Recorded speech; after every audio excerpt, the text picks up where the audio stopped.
All right. Hey, everybody. Rob here, Bestseller Publishing, Publish, Promote, Profit. Excited for our BSPU call today. And let me let folks in the waiting room at the same time because they just keep coming in. So it's a little unusual for me to have a guest on, but I may be doing that a little bit more often, just trying to bring you guys like the best and the brightest. And I've known Charles, really known of Charles more than known him for a number of years. A lot of you know my good friend Kevin Hutto. Kevin and Charles go way back, and so Charles and I spoke at length for the first time really last week, and really learning about some cool things that he's doing because a client of mine is using some of Charles' services. I think in particular with LinkedIn, but Charles is an expert on paid media, and so I wanted to have Charles on. He has clients doing some really cool things with their books to attract clients. And I think it could be, not just a good learning experience for you, but for me too. And I want to see all the cool things that he's doing. So Charles Kirkland, meet BSP and those following BSP, and excited to have you on, brother. And I'm going to turn it over to you. I'm going to keep letting people participants in. And then we can kind of go from there. We'll have some Q&A like we always do at the end, and I want to make sure that you have the time, whatever length of time you need. But I told you we typically go 15 to 30 minutes, something like that, of teaching, and then open it up for Q&A. So my friend, thanks for being here. Thanks for giving your time, and it's all you. Dude, I'm excited to be here. Can you hear me okay? Yeah, I got you fine. Is everyone else here okay? Just type in that you guys can as well, or if there's a problem, but go right in. Looks like, yep, we're good. Sweet. So let's go ahead and kind of jump into this. Let's just pretend that let's pretend that you have a book and you want to get your book out. Let's go ahead and kind of jump into that. So let's just give me a book, give me a title, and let's go to town. Yeah, how about Publish, Promote, Profit? Sounds like a winner. So the first thing that we need to do, looking at that, is if we're buying, we have multiple ways to get traffic. We can buy the traffic, which I'm always a fan of, if the numbers work out. And that's going to be one of those things where many authors, many businesses in general, they are going to rely on the front end sales to break even and pay for the traffic. And that works to some extent, and few people can make it work on a bigger scale. So if you have like, hey, I've got 10,000 people who like me, people follow me on LinkedIn, Twitter, you can throw it out there. It's like, hey, look what I got, and you'll suck in the low-hanging fruit of the people that are your most hardcore fans. They're like throwing money at you, but you very quickly run out of that. So that's where a lot of people make the mistake of like, well, the low-hanging fruit, they're buying like crazy, so everybody should buy. It's like, what's wrong with you? You should buy my product. Yeah. It doesn't happen that way. It's, I know you, I like you, I trust you. Those numbers never reflect a realistic scenario of, I don't know you, I don't know anything about you, I just want what your book provides. I want that solution that you provide. So the first thing we need to look at is, can we make it mathematically work out? So let's just give me a price for the book. Any price you want to have. Yeah, well, I use it as a free plus shipping, but let's just think of it outside of that box. So $24.95 on Amazon. Sounds good. So the thing that we need to look at is that, and we're going to pretend that we get the full $24.95, that nobody else is getting any cut. Our next step is, if I am purchasing that book, what could I get from the book that I would be willing to pay more for to get a quicker result? So I'm going to get published. I want to be published. I want my book. The first upsell, we're not going to look at what value it is or what the upsell is. We just need to look at it mathematically. Will it work out? So let's just say that the first upsell is $97. Okay. And then the second upsell, maybe if I don't want that upsell, I'm going to have a downsell. Maybe it's 77. Maybe it's a PDF workbook that goes with it. Maybe it is the audio book. Maybe it is the inside brief notes. It could be anything. But if we were to look at it, $24 on the front end, $97 on the first upsell, and maybe we're going to sell on the thank you page, a one hour coaching with Charles or 1 hour coaching with Rob. And let's just, for giggles here, let's pretend that's $4.97. If you want to take that and say 100% of the people who purchase, say 10% of the people buy that upsell for $97. And then maybe 1% of the total people coming through the funnel buy my $4.97 product. We normally put that on a spreadsheet, and we keep massaging the numbers until we can make it work. Because we're going to make the assumption that every click is going to be $2 a click. You know, that could be realistic or that may not be realistic. It's just a scenario, and we need to kind of work out, if I paid $2 per click, if I had a, say, 5% conversion rate, does the math work out? If the math doesn't work out, I mean, I don't even care what the offer is. If the math doesn't work, running paid traffic may just be, it may validate that, you know what, it's not going to work. It may never work. And we may have to say, let's go to a free plus shipping. We may need to have additional upsells. We may need to look at, maybe instead of a $400 offer, maybe it's 3 hours for $1,000. It needs to be something that mathematically works, because we can fix anything mathematically. Then we work our way back into what that offer will be. And I can tell you that. Go ahead.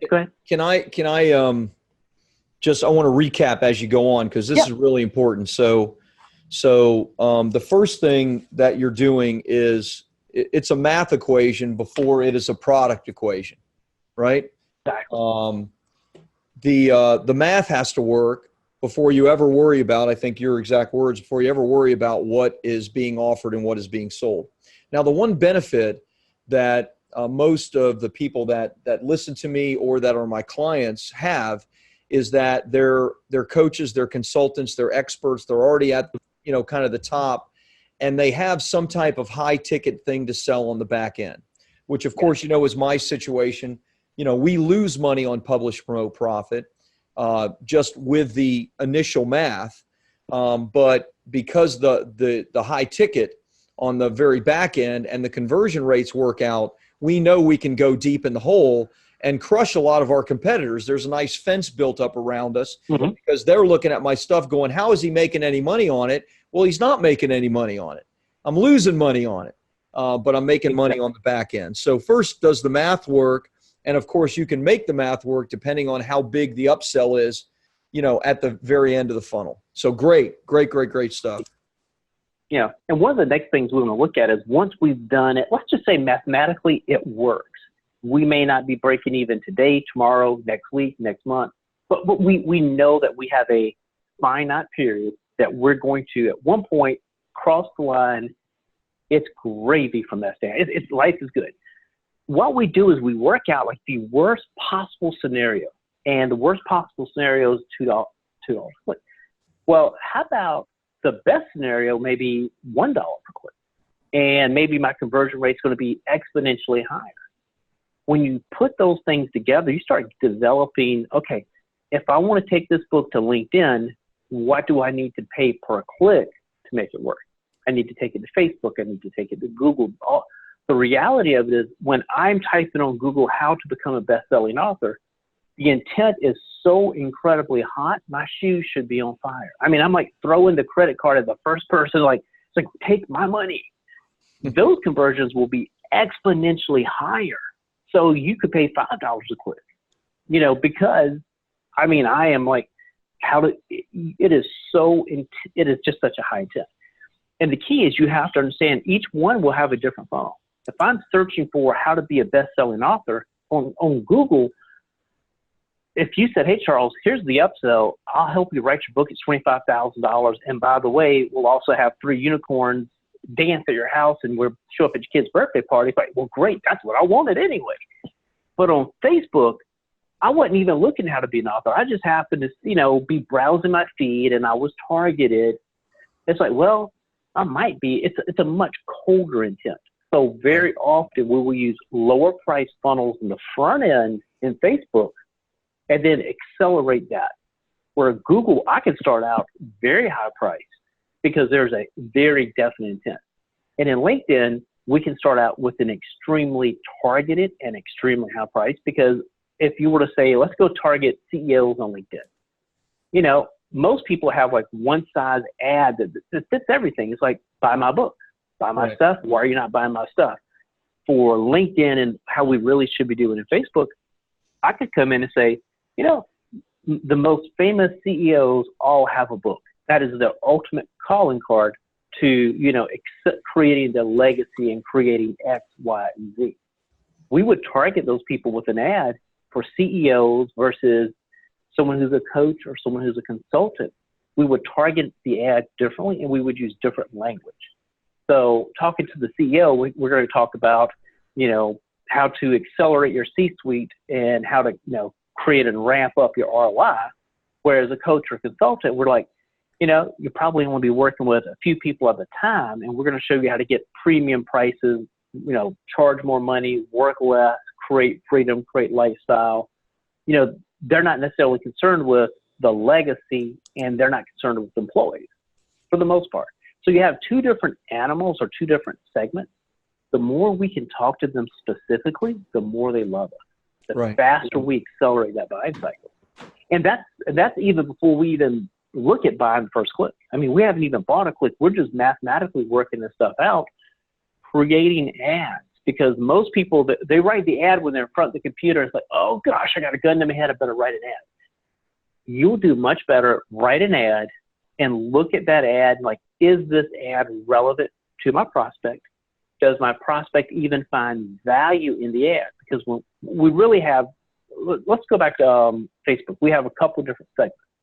I've got the segment which if you just said, become a best-selling author, small micro segment says buy now, because that's what they want now. The reality of it is maybe I need to woo you. So we're going to have one ad that's for the hyper responders, one ad which would be, you know, if you really want to leave a legacy, it's not about doing X or about doing Y. It's about doing X, Y, and Z. For the coaches or consultants, it could be, you know, as a coach or consultant, the truth matters. Really, you're looking to build freedom.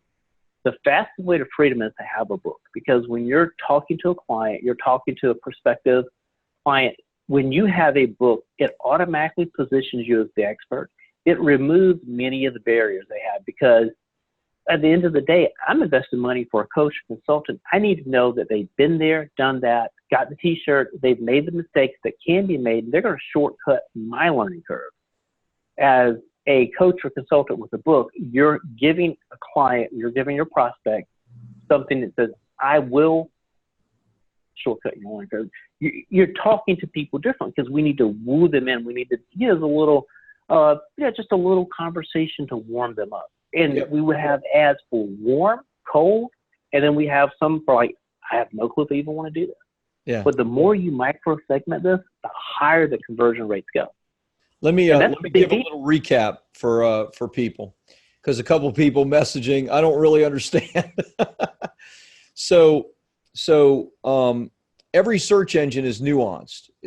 Charles is explaining, when we go in front of Facebook, no one is searching necessarily to become a best-selling author. They're looking for funny cat photos. And so, a video that catches their eye or a messaging catches their eye and takes someone that maybe doesn't have an initial intent of finding how to write a best-selling book. While on Google, which AdWords may be significantly more expensive than Facebook, but someone is typing in the phrase, write a best-selling book, or publish my book, or how do I market my book to bestseller. That's somebody that the nuance of that search phrase and that intent makes them super, super hot. Besides that, what you said, which I think is really brilliant, and marketers can get really lazy. I can get really lazy and just look for the low-hanging fruit. But the nuance of the target and speaking directly to the target. If my clients are CEOs, lawyers, financial advisors, doctors, dentists, then I'm going to do a lot better. You're going to do a lot better if you have a message that speaks specifically to dentists rather than anybody that wants to be a bestseller, because that's going to catch their eye that kind of nuance, speaking directly to who your target is, matters more than, just throwing the book out in front of them, hoping that it's going to catch their eye. It will catch the low-hanging fruit, right? We'll get that. But then after the low-hanging fruit is gone, then it becomes either too expensive, the metrics, the math no longer works, and you've lost this large segment of people by not speaking the language of your nuanced ideal client. A financial advisor, not just an author. A dentist, not just a medical practitioner, right? Exactly. And let's take it a step further. When we're on Facebook, and we'll definitely jump on the free event example in a few minutes, but when we're on Facebook, we're creating ads for coaches, consultants, or CFPs, CPAs. It doesn't make a difference. We need to cast a very broad net because we're going to pay the same amount of money to have our ad seen by 1,000 people as we will have it be seen by 1,000 people. Oh, actually, this is a better example. And this will be kind of complex, but just kind of keep this in mind. What happens if you have an ad in Google that's super generic, like become a best-selling author? Well, any and everyone will click it. You want to use when you're having to pay for every single click, you disqualify people from ever clicking by having an ad that says, X dollar investment required to do something. So you want to disqualify people. In Facebook, you want to bring them in, suck them in, and then qualify them on the back end. Right. Now, this is something that this will definitely apply to the free event, potentially. Do you want people that make less than $50,000 a year, or do you want people that make more than $100,000 a year, or do you want people that make less than $25,000? Using Facebook and Google, we have long as you're not in a housing sector or anything that's regulated like that, you can actually have your ad only seen by people who are a certain age, certain demographic, and certain income. On top of the normal keyword targeting or the interest targeting. Yeah. So you could say you must be, and let's just say that we're trying to get I don't know what the free event is, but let's just use free event for example. I could go into Facebook and Google and say, only show my ad for this free event to people who make more than $100,000 a year. In doing that, we automatically, because it's free, I want as many of these six-figure earners as I can into my funnel. Right. Versus if you say, show it to any and everybody, by default, Facebook and Google start showing your ad to the lowest income individuals first. Yeah. No, I totally agree. We don't worry about the free event stuff. It's something that Kevin and I are actually doing together. We do it on Monday. Oh, okay. This is just strictly for the author training stuff. But so let me ask you some questions. Let's kind of take it in that direction. And you might have more to share, so I don't want to totally take you off track. I know you have a lot that you want to say, but forget all the free plus shipping funnel and the more advanced stuff that I do. Say that you're an author and the whole tech and the whole advertising space is a little overwhelming, and how it can be overwhelming. You've been in it since '99, so it's not overwhelming to you anymore, but it certainly is to plenty of people just entering it. So where would you say the best place to start? Let's take my typical client, which is an entrepreneur, and let's be generic about that. But they're an entrepreneur and they've written a book on their space that they're going to use to bring in customers for their thing, whether it's coaching, consulting, or some service that they're providing. What do you think the best, easiest way would you say that you've seen to get started with some type of paid traffic or even just social in general? How about give me a budget? The budget will help in what we're going to do. So how much do I have to spend per month? And I mean, it could be as little as $50, as much as you want to go. Why don't we say 1,000? But needing results within a few months. Perfect. The first thing we want to do is make sure we have optimized our LinkedIn profile for all our keywords, and we want to get anything that's free first. If that makes sense, because as we do it first, and we start using paid traffic, we amplify our existing base. So I want to make sure my LinkedIn profile has a very catchy name, title, my keywords are sprinkled throughout my copy, and make sure it is not a resume. I see plenty of LinkedIn profiles which is John Brown, PhD, doctorate law, CPA, CFP, and all around good dad. That's great if that's kind of what you're searching for, but that's what you're one of a million people saying that.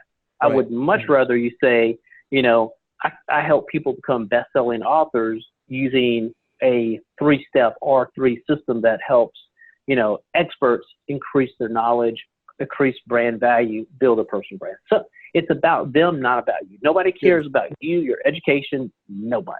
Good. They want to know what's in it for them. That's the first thing. We need to make sure that we've got good, clean photos. I even hate to say this, and I should not have to say this, but please make sure your photo in LinkedIn and Facebook and Google and Twitter is the exact same photo. Because if I see me today in a blue shirt, I see me tomorrow in a red shirt, oh, that's some other dude. He looks like some guy I saw a few days ago. You want to make sure that you're consistent. That's we great. want to make sure that we've got a very strong personal brand, that all our links are going to the site.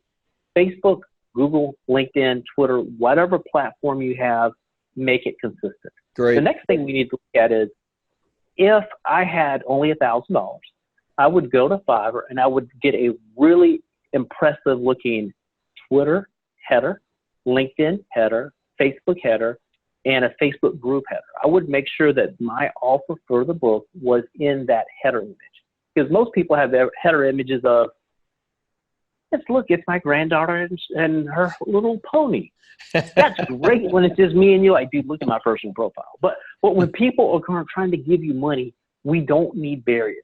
So make sure we've got a picture of the book, call to action, free shipping, whatever the case may be. Make sure we have that in place. The next thing is, how do we get traction? Because I want to amplify the basic stuff first. One of the easiest ways to do this, and the best way not to look like you're having some DTs or withdrawals, take your phone, put it to the wall, make sure you flip the camera back to you, hit record, hold in your phone. Hey, this is Rob. After 12 years of helping authors and experts and consultants take it to the next level, shoot a video, shoot a very simple iPhone video. It doesn't have to be great. It's better to be outdoors because you don't deal with, lighting, like you've got lighting here. Lighting is a big deal. As long as you're doing natural light, it's better off. Make it look good. Get that video on YouTube, take the video natively, upload it to Facebook, upload it to LinkedIn, make sure you tagged it. So that's the second thing. That video needs to be, if I go to your social profile, I get a feel for who you are. Because every photo I've ever seen is photoshopped by somebody, and it's people who are in those classic poses, or you know what I'm talking about. But man, glamour shots. Everybody, exactly. I'm watching one yesterday. A client sent me this thing. He's doing this number with this big college ring on. Oh yeah, I love that. Dude, like anybody does that. I'm like, dude, you're an attorney and you're supposed to be tearing people apart, and you look like you just got off of anyway. Okay. We get it.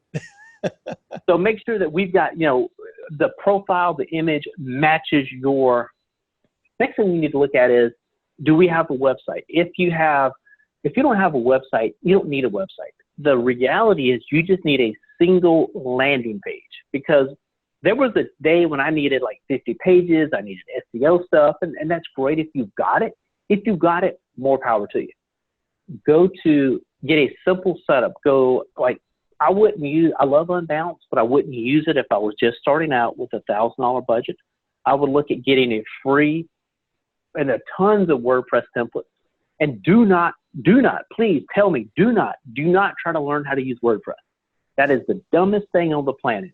If you're an expert, you're an expert, you got to be selling. I want you on the phone. I want you emailing, right? Building that brand authority. You do not sit here and go, how do you change this padding table by 2? No. So write your copy on a Google Doc, go to Fiverr and say, put this on my WordPress page. This is the color. This is the font. This is the graphics. Go to some place like 99 Designs. Look at other sales letters that are done, and or find a website that you like. You give it to somebody in Fiverr. You go to Upwork. We have people that have master's degrees in design and everything else in the Philippines working for us for $6 an hour. Anybody can hire a $6 an hour outsourcer. just make sure they have a 90% completion, and they've, made at least $1,000 and upward. Have them do it, because I guarantee you'll spend the next 2.5 days trying to, use PowerPoint to make a stupid logo. It's just a single page website, landing page. Yeah. A lot of our people use ClickFunnels. If they don't have a personal branding page, then that's what we're talking. It's a brochure. It's nothing but a brochure. Exactly. Yep. Exactly. And all we're trying to do is get people there. From there, they can buy the book on Amazon. They can buy the book anywhere. It truly doesn't make a difference. They just need to have some place they can go to. I love ClickFunnels. You import a template, click a couple buttons, your image is in there. Once you've got that, now the magic begins. We've tried to spend very little money. Yeah. So at this point, we need to set up a Google ad, Facebook pixels, Google pixels, and this is where it gets a little on the complicated side. You go to Upwork, and it's about $10 an hour for this type of stuff. And you just tell people, this is what I need. The first thing you need is a campaign. If I search your name and you're an author and you don't show up for your own name, I'm not really going to take time to go, let me go to page 2, because obviously the authors are all on page 2 or page 1 or whatever. If I type in your name, I want to go directly to your website, or I want to take you directly to the point where you can purchase this book, because that is somebody that's got a high intent. That's the first thing. So I want to make sure that if you Google me, the name of the book, high intent. The next thing, because remember, we're not doing technical stuff. This is not about technical stuff. This is about, I need money in the bank and I need it before 30 days because it's going to be bad. So my next step is, how can I get free publicity? Well, I can always go to the interstate, throw money off with a t-shirt with my name on the back and say, go to so-and-so.com. But at least when you're arrested, they'll say, hey, he's from so-and-so.com. But a more realistic example is get on iTunes, do a search for all the people who are in your niche in your business, who already has your customers. Do a simple outreach. Hey, Rob, this is Charles. I've just published, I just published, or I'm getting ready to publish a book, and I would just love to, I think it would be a good fit for your particular niche. And let's see if I can provide you value. Because let's face it, the reality of it is, if somebody's listening to a podcast, if they're giving you 30 minutes of their time, I don't know about you, I can't get 30 minutes of people's time on a Facebook ad. Sure. It's not going to happen on a Google ad. Sure. We do teach a lot of methods on how to get free PR, but I like that. Just simply use iTunes search and look for great podcasts that you can guest on. That's terrific. Exactly. And once we've got that, now it's time to turn up the heat. This is where the magic begins. Before we create our single ad, we have a problem. What does your prospect already believe, and what do you need to say to make them believe what you want them to believe? So if I came and said, Rob, the sky's orange, you're like, dude, sky's blue. All day the sky's blue. It's not going to change. I can't change your mind. But what I can do is to agree with you. Yes, the sky is blue, but tomorrow it's going to be orange. I want to know what beliefs do my prospects already believe, and I need to tap into those. Whatever they believe, you tap into it, because the faster I can make you agree with me on a statement, the faster I can get you to say yes, the faster I can get you to purchase my book. So I would start out with, do you ever struggle because you can't seem to get enough coaching and consultant patients or clients? Do you feel like your income is a roller coaster because you get somebody today, you work like a dog all month, then next month you're having to start all over when the project's done? Do you ever feel like you're not respected? People aren't paying you the fees that you need, So that's the thing that we need to look at. We need to focus on that and tie those ads into whatever we're talking about, and then get them to say yes, yes, yes, and we take them to the sale. That's probably the easiest way to put it. Love it. Man, that was a lot. I also loved how you went to LinkedIn first, which is where most of my clients' clients are, right? I mean, there's a lot of B2B, right? That's where you're going to find experts. Do me a favor, and I'll go through this, and we'll post all of this, so you'll have, I've written down each one of these steps so that you guys can see it. Some of these things are basic, and many of our clients already have single page websites and landing pages and but but they might not have something specific to the book. And so the idea then is, okay, you got your website up, but why not have a book website up? Why not optimize for the title of the book or optimize for the audience that's specific to that book? So that's a great way to think about it. If you've already got your own personal website up, but you don't have anything associated with the book, why not give it its own website, not just maybe page on your website, right? Something like that. And then the whole idea of what do they believe, and then tap into it. Can you maybe take like 5 minutes and give us more around that? Like you're writing an ad, or you're trying to address. This is all about knowing who your ideal client is and how you can serve them. But just give us like 3 to 5 minutes on a little bit deeper on that part of it. Okay. I can definitely do that. Now I'm going to give an example. I'm just going to kind of walk through it on my screen. I don't think you can see my screen, but I'm just going to use this as an example. Yep. Let's just let's say that we're going to be targeting attorneys, or CPAs, CFPs. Really doesn't make a difference. One of the things that we need to look at is we can go into LinkedIn. We can use some automated tools like DuckSoup, which will go visit their profile. They visit our profile back and we can connect. DuckSoup? We can also DuckSoup, yes. DuckSoup is the software. Okay. Yeah. And what happens, we can turn around, go through this entire profile, and pull the name, email of all, and phone number of everyone that we're about to contact. Wow. So even if we're not connected, I can pull a list of everyone. So let's just say we pull a list of 1,000 attorneys for this example. If I got 1,000 attorneys, name, email, phone number, all their contact information, how long they've been in practice, and I'm going to be even company size. If you're like less than 10 people, what do you believe? You probably believe that you need to work harder. You probably believe that there are too many lawyers to grow my firm. You probably believe that the competition is better funded than you, and there's no way you're ever going to grow a really big, successful firm. That's what they believe. That's because we already have that data. We can survey them. We can email them and say, hey, what are your biggest problems? That's an example of getting that data. When you email 20 to 30 people, they reply back, and they'll tell you everything. Once we have that data, now we can turn around and start mailing this like you would not believe. So just imagine we collected 1,000 names and emails. We could email them, hey, this is Rob from Best Selling Publisher. We're doing a survey on what's the 10 things or 3 biggest things holding attorneys back. Click a link to take a survey. Take them to a Google form. I don't care about name and email. We already have the name and email. You get them to say, hey, I'm struggling with clients or billables, or other people have bigger budgets. It's irrelevant at that point. You just get them to interact with you. When people tell you their problems, it automatically positions you as the expert. Right. Once that happens, then we can start crafting emails to these people individually, like, hey, thank you for taking the survey. There's so much we can do, but the key is until you know your prospect's biggest problems, any ad you make is just throwing stuff to the wall. Yeah. Boy, that's gold. I didn't know that DuckSoup existed, so that's cool. That's a great software to like mine LinkedIn for some information.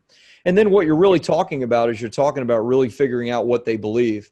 I guess there's 2 things happening. There's the thing on the surface, which is if they're telling you their problem, you're the expert. So but the meta thing is you may not know what the verbiage is to be able to communicate that product to the audience or that solution to the audience. And now they're giving you in their own maybe words or certainly if it's a survey, they're giving you the information that allows you to then market to the larger audience of attorneys, not just the 1,000 that you downloaded. So, and you can even take that a step further.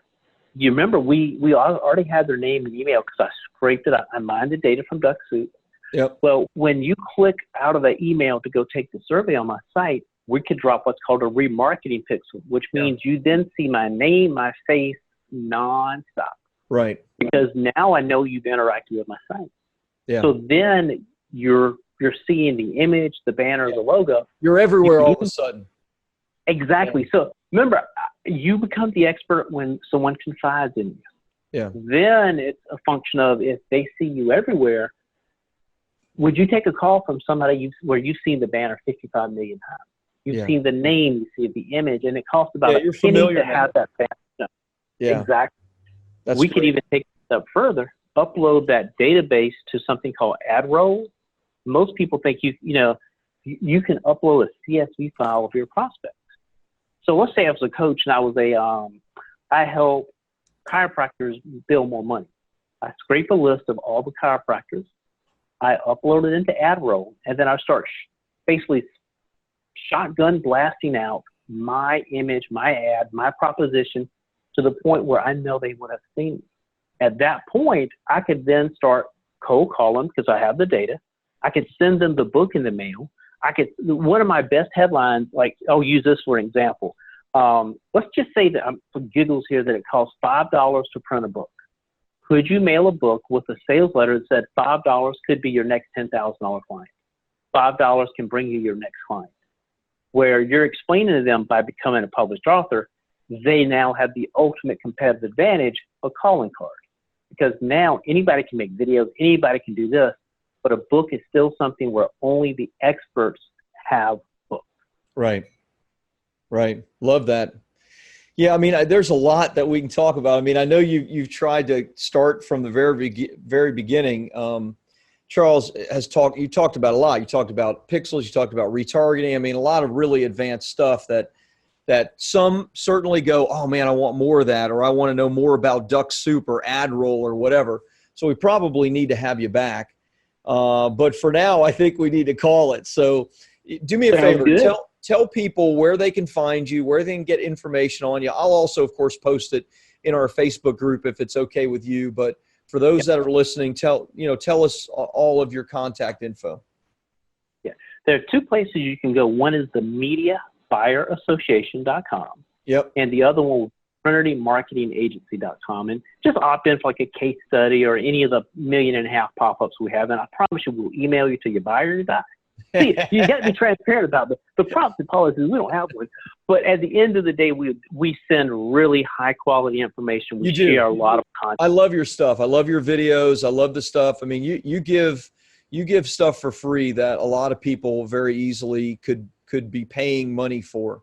And that's the thing that has always intrigued me with the stuff that you give. So MediaBuyerAssociation.com. What was the other one?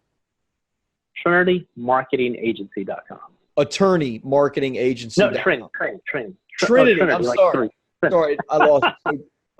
We were talking about TrinityMarketingAssociation.com or Media Buyer. Yeah, Trinity Marketing Agency. So I'll drop the link in there. Don't worry about it. Drop the link in. MediaBuyerAssociation.com for sure, though. That's the one that I'm on. So awesome, Charles. Thanks, brother. Thank you so much. And great to have you. We're gonna bring you back and maybe try to like drill down in a couple of these things. But go on MediaBuyerAssociation.com, find Charles, opt into his stuff, and learn from him. So thank you, brother.